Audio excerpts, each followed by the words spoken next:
now Leela Jacinto from our International Affairs Desk. Leela, how has the Indian media as well as social media reacted to this killing? I'd say shock, grief, and fear.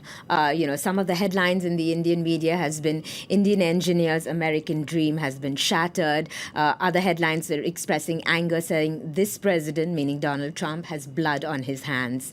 On social media, Indians are comparing Donald Trump's response, or lack thereof, to George W. Bush's response after the 9/11 attacks, when there were a couple of hate crimes. And a Twitter user said something like, Donald Trump supported Islam and supported Muslims. Trump does no such things. And social media is also awash with sort of do's and don'ts, because there is really a climate of fear in the Indian community, like in many immigrant groups in the US. And some of the do's and don'ts that Indians are sharing is things like, much as you like speaking your mother tongue, please avoid communicating except in English in public. Now, White House spokesman Sean Spicer has called the killing tragic, but he has said that, any correlation between Trump's policies and this killing is absurd. But the Indians in the US and the Indians back in India absolutely disagree with this. And the family of the victim has been extremely explicit in linking this to Trump's policies. His father has called on all Indian parents not to send their children to the US under the present circumstances. His mother, who has another son in the US, has said that she wants her son to return home. There are 3.2 million Indian Americans.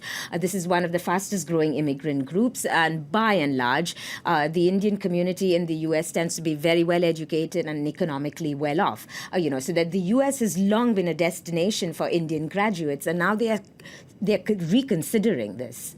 What impact do you think this will have on relations between India and the US? Listen, India and the US, they have bilateral ties. That's not going to be affected, especially on security. The Indian government has denied reports that the Indian embassy would issue a démarche, a sort of a diplomatic missile. They said, no, there's no such thing. The US administration is cooperating on this crime.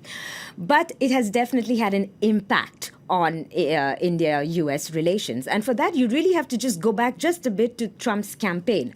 On the campaign trail, there were several Indian Hindus who were very prominent supporters of Donald Trump. There is this Republican Hindu coalition, gave billions of dollars to his campaign. Trump famously tweeted that he's a fan of Hindu, fan of India. Back in India, Indians take very nicely to Trump's anti-Pakistan rhetoric, a sort of anti-Islamic rhetoric. And the Prime Minister India, Modi, has had a sort of what the press calls a bromance with Donald Trump. He has not issued any statement himself, but the Foreign Ministry has reacted very strongly. The Indian Foreign Secretary is going to be visiting India right now. There's also a problem with immigrant visas, work visas. These are H-1 status, very important for Indians in Silicon Valley. So, this honeymoon is definitely cooling right now. All right. Thank you very much, Need, for your analysis, Leela.